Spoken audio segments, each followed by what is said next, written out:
Coucou, bonjour. Ok, le sujet d'aujourd'hui, je viens demander aux gens d'arrêter ou d'attendre cotiser lorsque la personne est partie. Non, non, non, je ne veux pas utiliser d'euphémisme. Je veux utiliser un mot directement que tout le monde connaît et que les gens ont peur de le faire sortir de leur bouche. Parce qu'on dit l'euphémisme, c'est cette figure de style qui consiste à atténuer les mots. Hein? Pour que le mot ne choque pas, on utilise l'euphémisme. Ok? Donc moi, je préfère dire un mot qui choque, que les gens ont peur. Arrêtez d'attendre cotiser à la mort lorsqu'une personne est morte. Parce qu'il y a des spécialistes, il y a des parents qui sont là, qui attendent seulement que lorsqu'on a un coup de fil, allô, ah finalement il est mort, il est parti. On nous dit toujours il est parti. C'est triste. C'est vraiment triste de le savoir et de le constater. Je ne sais pas si je suis la seule personne qui a fait ce constat ou il y a plusieurs d'autres personnes qui l'ont déjà constaté. Quand quelqu'un est malade, même dans la famille, il reste insensible.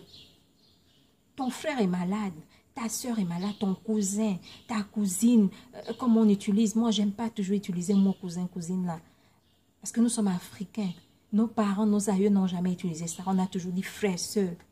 Ça montre le rapprochement. Parce que lorsqu'on dit cousin, cousine, on veut montrer, on veut mettre une distance. Vous voyez? Même la Bible le dit. Je crois que c'est dans Matthieu 25, à partir du verset 41 ou 43 par là, qui dit « J'étais malade,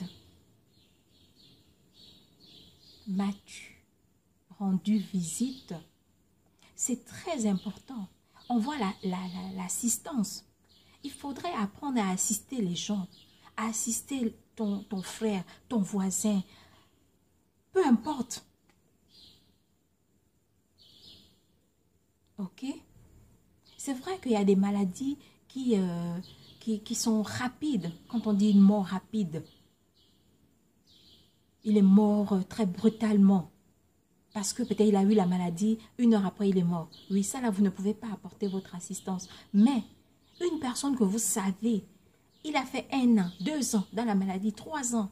Vous connaissez si c'est un membre de la famille. Vous savez que cette personne n'a pas l'habitude d'être comme ça. Vous voyez que sa santé se dégrade. Quelqu'un ne peut pas prendre l'initiative. Chacun préserve son argent qui ne va même pas l'amener nulle part. Chacun se dit, moi j'ai mon problème. Oui, mais tu as ton problème. Toi, tu arrives encore à bien te sentir dans ta peau. Tu arrives à te déplacer. Mais lui qui est là, qui est malade, que vous voyez qu'il maigrit, maigrit. Vous ne pouvez même pas lui demander qu'est-ce qui ne va pas. Est-ce qu'il prend des médicaments? Est-ce qu'il suit un traitement? Est-ce qu'il a consulté un médecin? Tout ça là, rien. Mais quand la personne est décédée, quand la personne est morte, c'est là où on voit tel. Chez nous, il y a un système de transfert d'argent, la Airtel Money. On envoie seulement. Oh, passez-moi un numéro Airtel Money là. On t'envoie 100 000. 100. Parce qu'on doit cotiser pour le deuil. Mais vous ne cotisez même pas pour la personne qui est morte parce qu'elle déjà ne va rien faire avec cet argent. Vous cotisez pour vous parce qu'il y aura une fête. Vous allez manger après, vous allez boire. Mais c'est triste. La personne qui est malade avait peut-être besoin d'un médicament. Un seul médicament. Mais incapable de payer le médicament, elle est partie. Ou la personne qui est malade n'arrivait pas à manger, à bien manger. Parce que quand tu prends un traitement, tu dois bien manger. Parce qu'elle n'avait pas la nourriture. Elle n'avait pas de quoi s'acheter de la nourriture. Et à la mort quand même, vous venez pour pleurer. Quand quelqu'un est mort, pourquoi vous venez même encore? Restez. Restez. Essayons un peu d'être humain. Si je peux utiliser cette métaphore. Essayons un peu d'être humain. Ok? Nous sommes des humains. Mais voir nos comportements, ça montre que nous ne sommes pas humains. Quand la Bible a dénoncé, quand la Bible a dit ça, quand Dieu a parlé, j'étais nu. Vous pensez que c'est quoi? C'est assister l'autre. Apprenons un peu. Je ne viens pas pour blâmer les gens. Je ne viens pas pour donner des leçons ou de quoi. C'est pas que je connais. Moi-même, je fais souvent des recherches où je cherche des enseignements et tout pour m'édifier, pour apprendre, parce qu'on apprend tout le temps. Je sais que ce message peut toucher certaines personnes. Donc, c'est bien.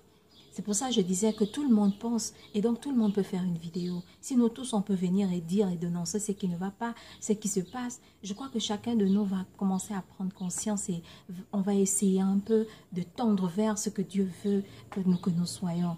Ok? Donc, pour là qui pensaient que je suis devenue prêtresse là. Bon, si c'est la mission de Dieu, hein, je ne refuse pas toute la gloire et à l'éternel. Mais je viens juste pour dénoncer certaines choses, vous comprenez? J'ai plein de sujets et voilà quoi. Donc, continuez à me suivre et surtout partagez. Ça peut toucher certaines personnes aussi. Ok, les amis?